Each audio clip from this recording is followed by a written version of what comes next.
Assalamualaikum warahmatullahi wabarakatuh. Apa kabar mahasiswa ibu semua?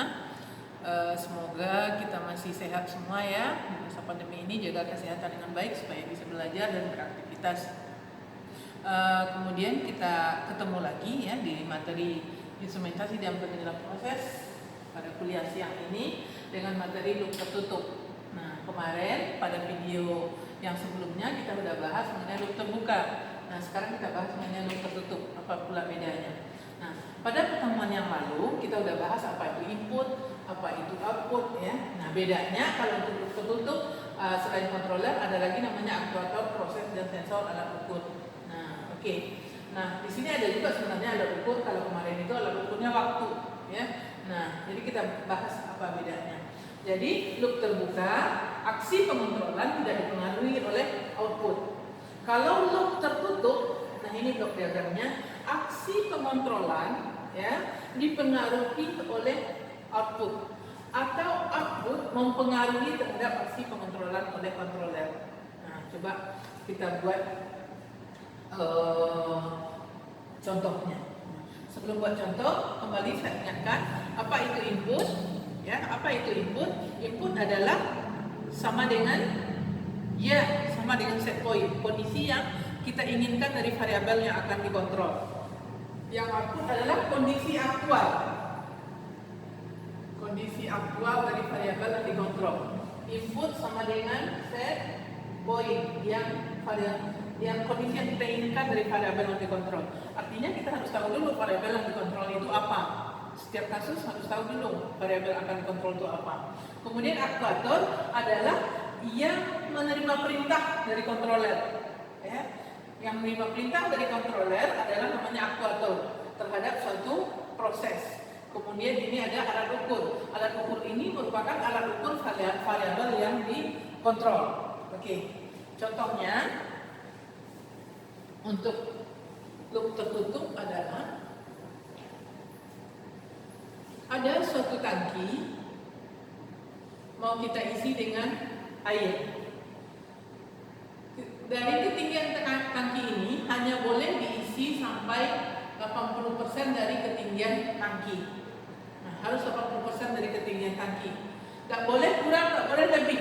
Harus dijaga senantiasa 80%. Ini adalah aliran air keluar. Nah, jadi ditempatkanlah di sini alat ukur. Coba ke atas sedikit.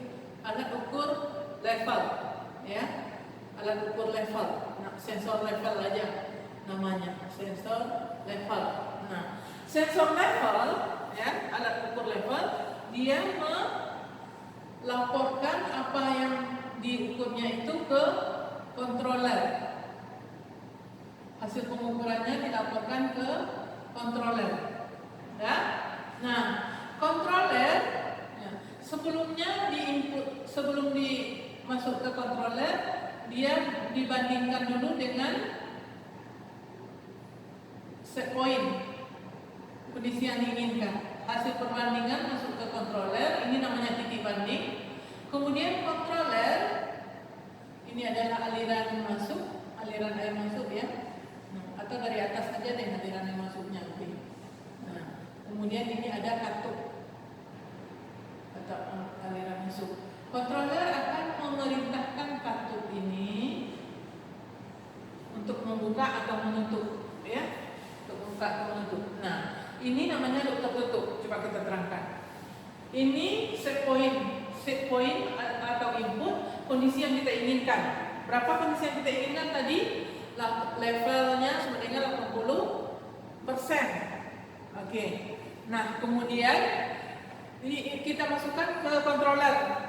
Ya, kita mau level yang kita inginkan itu 80%. Kemudian hasil pengukuran dari sensor level, ya, ada ukur level ketinggian ini akan menginformasikan berapa ketinggian aktual saat ini pada tangki.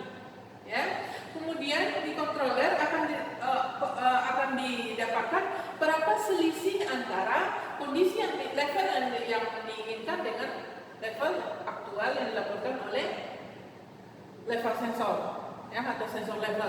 Maka seberapa besar selisihnya, nanti berdasarkan itulah controller akan memerintahkan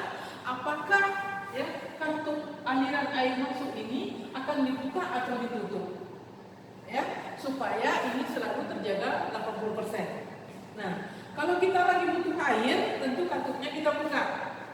Ini ada katup. Ini ada katup air keluar. Nah, kalau kita butuh air, tentu katup ini terbuka, kita pakai. Apa akibatnya kita nanti? Maka levelnya turun. Maka kalau ini sudah bergerak turun, maka si level sensor akan melaporkan hasil pengukuran bahwa itu tidak lagi di level 80% tadi, sudah turun. Hasil pengukurannya dilaporkan ke controller. Dari controller nanti dibandingkan nanti dengan set point. Berapa selisihnya? Nah, itu dibuatlah keputusan oleh controller apakah perintah seperti apa yang akan diberikan kepada katup ini, apakah dibuka atau ditutup, ya?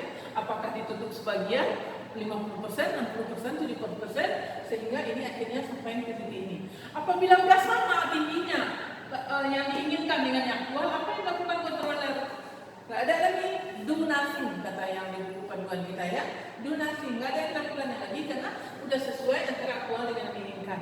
Jadi nampak bahwa aksi pengontrolan ini, ya, pengontrolan to level ini sangat dipengaruhi oleh laporan dari level sensor, ya, dipengaruhi oleh laporan level sensor. Nah, kalau ini diterjemahkan ke dalam blok diagram, inilah dia.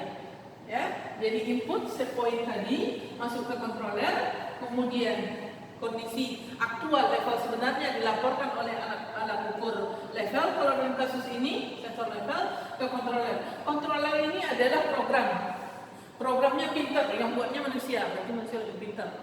Nah, jadi program isinya, jadi dia bisa membandingkan, dia bisa menghitung, dan dia bisa memutuskan apa yang dilakukan selanjutnya. Kemudian dari hasil perhitungan itu, dia baru nanti akan memerintahkan aktuator. Siapa yang bertindak sebagai aktuator dalam contoh ini? Katup aliran masuk. Dialah yang sebagai aktuator. Nah, yang proses yang mana nih? Tangki yang isi air ini namanya proses. Dah? Paham? Nah, itulah. Nanti kita akan bahas pada contoh berikutnya.